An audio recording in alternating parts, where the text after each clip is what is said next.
Hi, Phil Aston here from Now Spinning Magazine with another unboxing video and review. And this is a fabulous box set which I'm going to show you today. And it's Steve Ellis. It's a career spanning box set, 10 CDs and a signed print. So I'm going to go through it, but first of all, I'm going to show you what's inside the box. So here we go.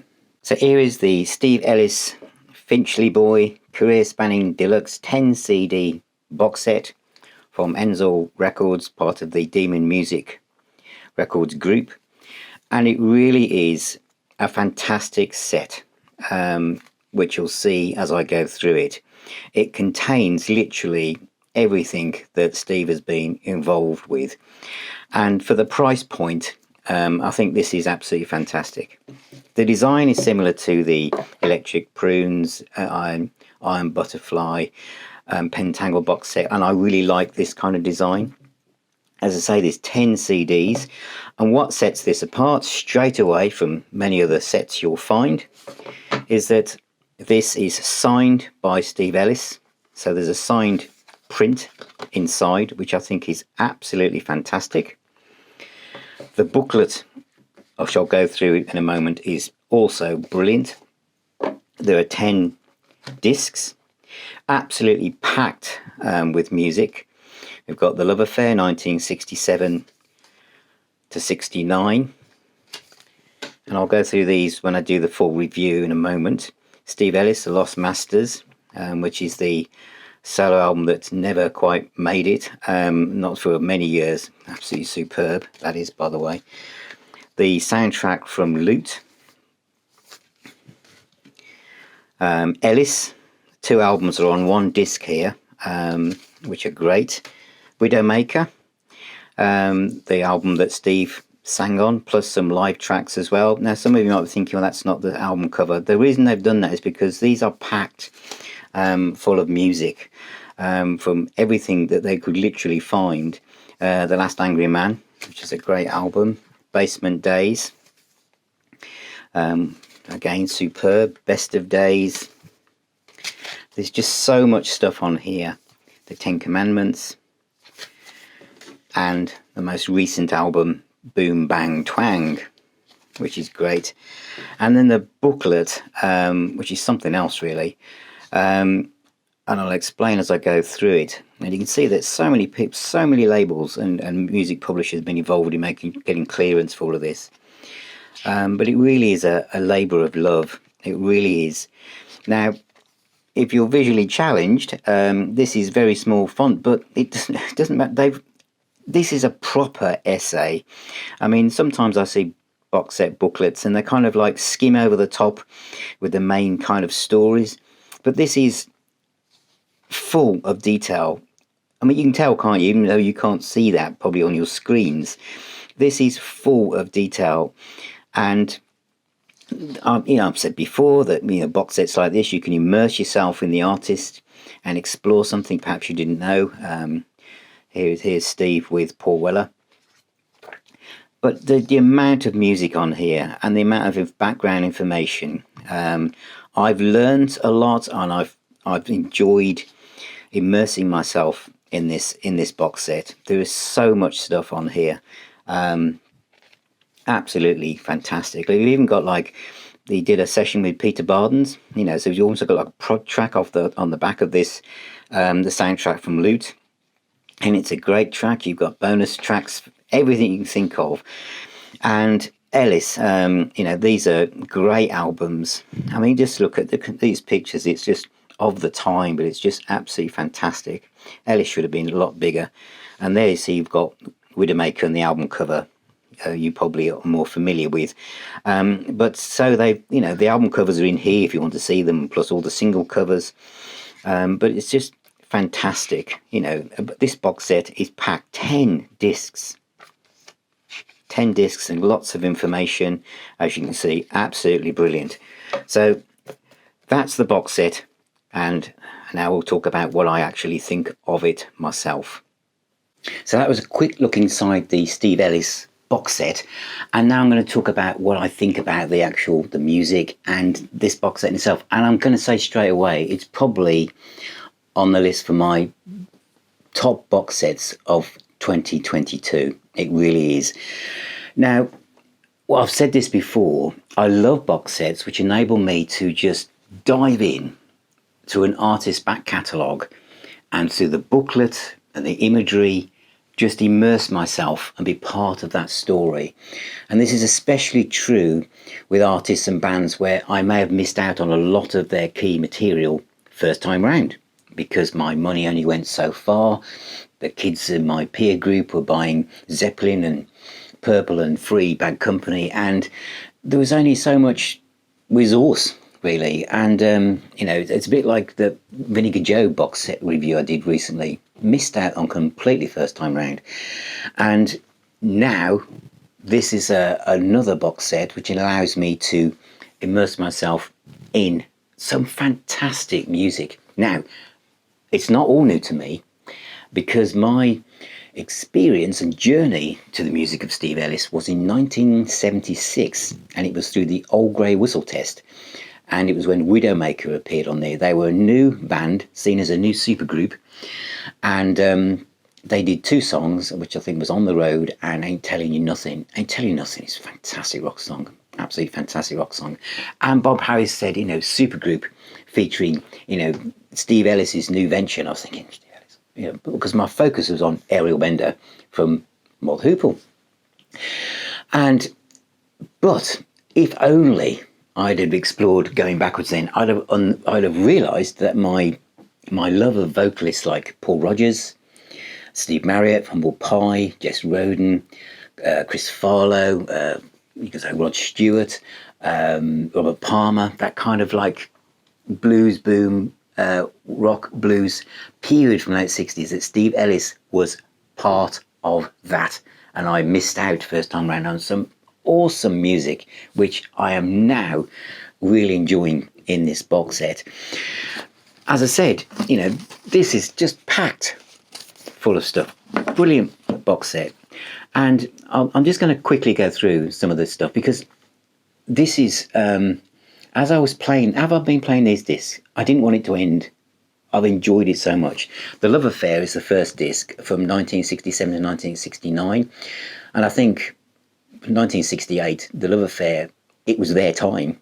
The Beatles might be doing whatever, whatever to do with them in the background, but the girls were screaming for The Love Affair. And, the band, Steve Ellis was 16, 17, 18 during this period. Had 6 hit singles, going down with The Who. He became firm friends with Roger Daltrey and Keith Moon, etc. And there's also a Motley Hoople connection here with Morgan Fisher on keyboards. And what's great, that 60s pop music which has lashings of orchestration on there, because I think if you were a string arranger in the late 60s, you were very busy.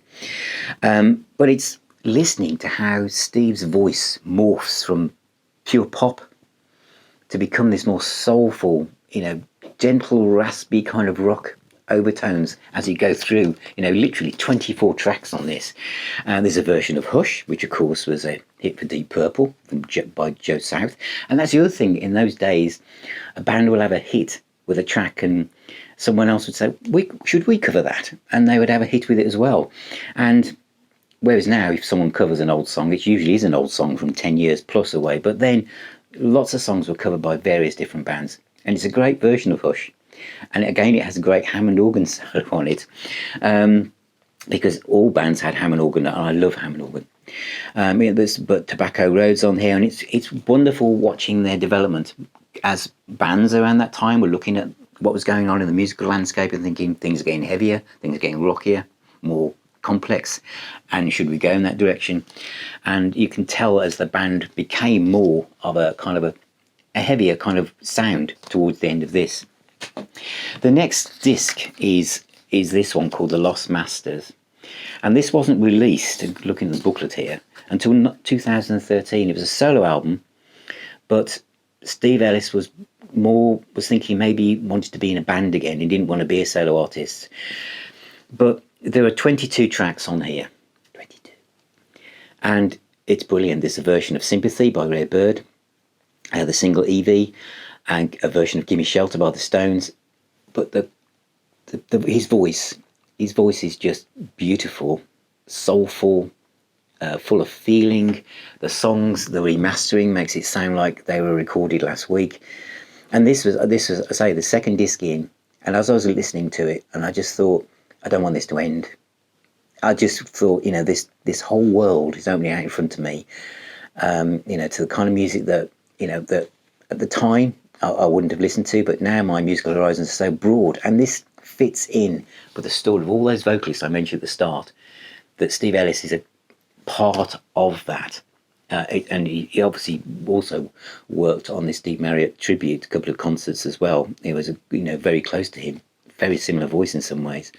But that is wonderful. They were also involved, Steve was involved in the soundtrack for Loot from 1970.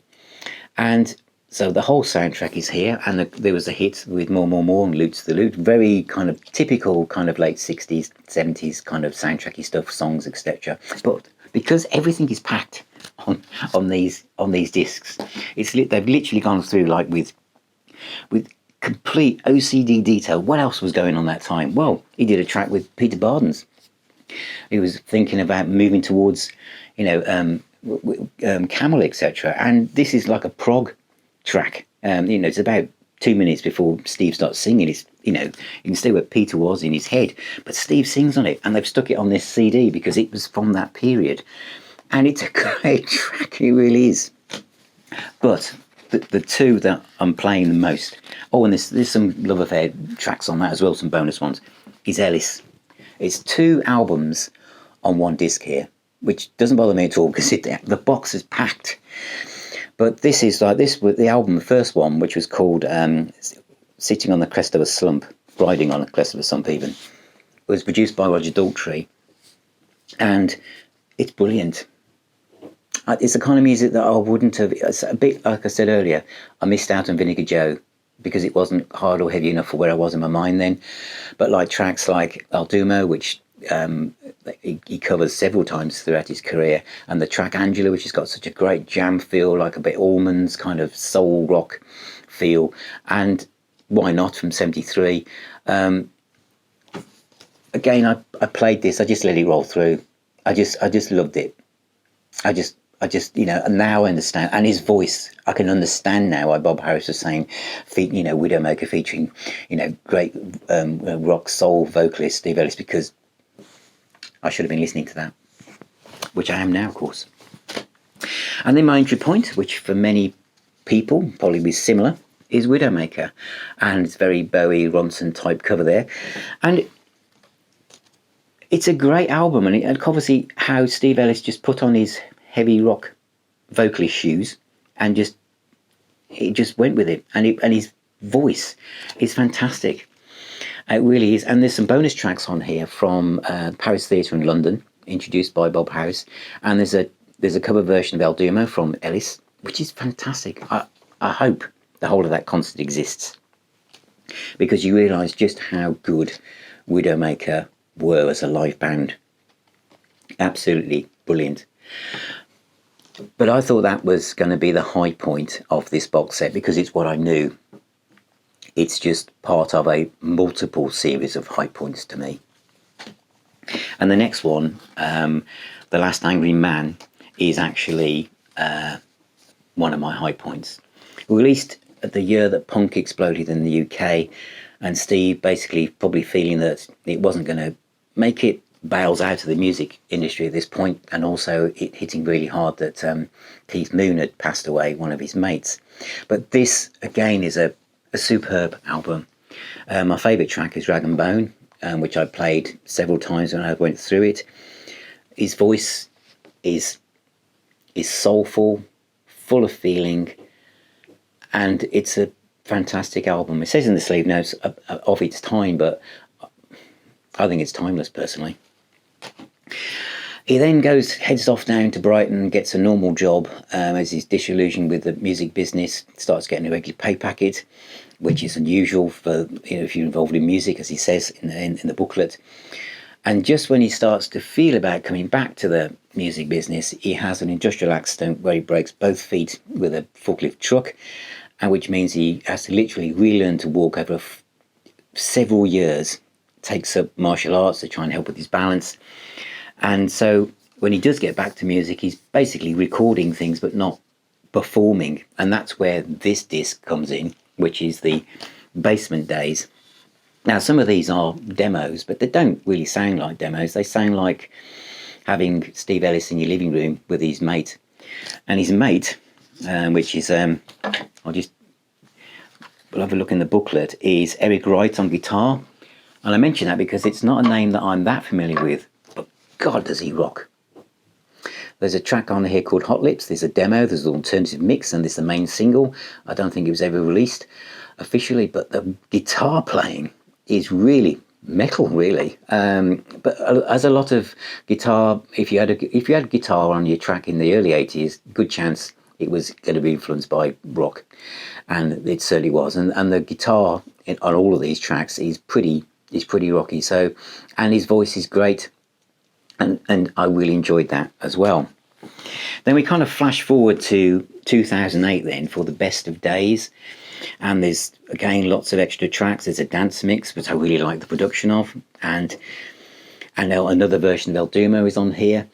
And this is where I start to really understand the kind of where Steve Ellis comes from with his voice. He could have pushed for the rock sound more and become more strained around the edges.